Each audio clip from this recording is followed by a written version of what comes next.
Hi guys, this is Roundzebra here, and I am doing a gameplay of, you guessed it, Grand Fantasia, if that's what it's called.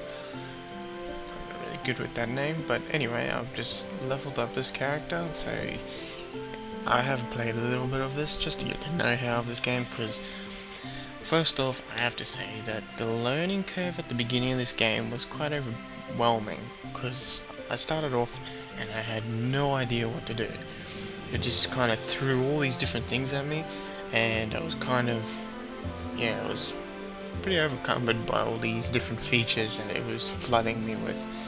So quickly I'm going to show you just a couple of features that, well, stood out and actually makes this game different from many other MMOs that are out there. And one of the main things that I guess the audience of Grand Fantasia, whatever, is the pet system, which I have two of. Luckily, I've just found the other second one today, actually. But the pet system, it was what pretty much makes this game stand out. And to go through it a little bit is, you know, in many MMOs you pick your pretty much your professions that you use, and you're either a blacksmith, a miner, or a herbalist, or an alchemist. I'm not sure about the alchemist, or whatever, all those different type of things. Well, this game did it in a different sense with the whole, your pet does it for you. And you look after your pet, and pretty much the pet looks after you. If you look after him, he'll look after you. And here you go on the side here, on the right, one of my pets has finished doing what he was doing, and he's collected some stuff from me. So I just go okay.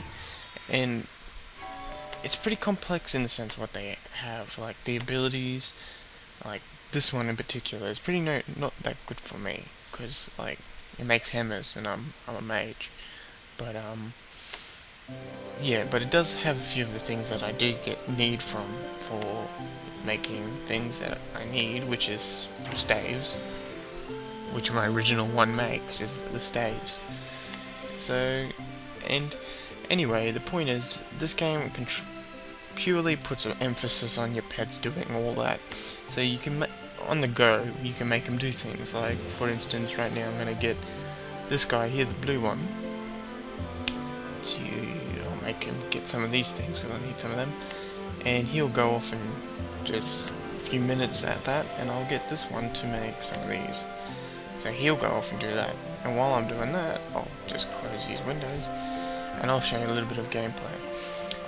So the gameplay is pretty fluid in the sense that the controls are pretty laid out, simplified, and easy to manage. So you don't have like a huge amount of customization to do with it, because I did have a look at it, and there's not a lot, but you can change out the layout of how you play with the character, like your fast keys if you want to 1, 2, 3 all the way to 0, 9. And I'll talk a little bit about the classes. So when you get to level 5, you then decide what class you want to be. So if you want to be a spell wielder, or sword swinger, or paladin, or cleric, priest, whatever, that's when you decide which kind of line you travel down. And then you get branded with kind of like the class until you're level 15, which level 15 then labels you whatever field you are in. Like I'm a spellcaster, which will then at level 15 become a wizard. So you got like that kind of crap going on, which is kind of confusing to me, but hey, it works. I don't complain when something works.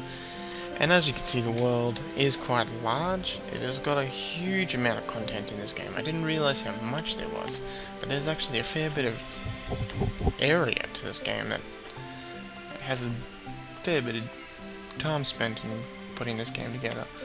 And there's abundant of quests, but the thing I gotta note about these quests is they're not, well, they're your generic MMO quests.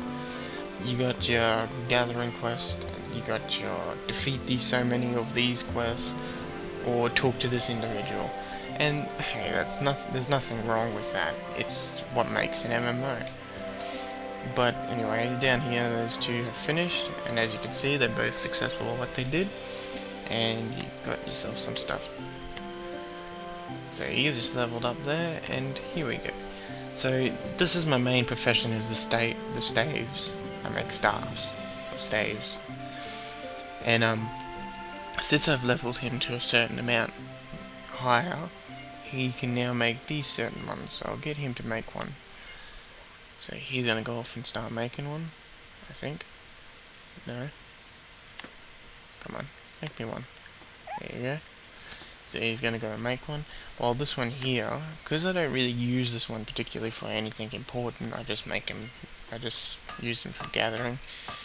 But then you got your details here, and when they get to max out to level 20, they evolve. So I haven't reached that stage yet, so I'll tell you more about that when that ever happens, and if I make another video on this. So he's finished on that, and he's made me a stave. See, it's pretty generic, but he gets to do it.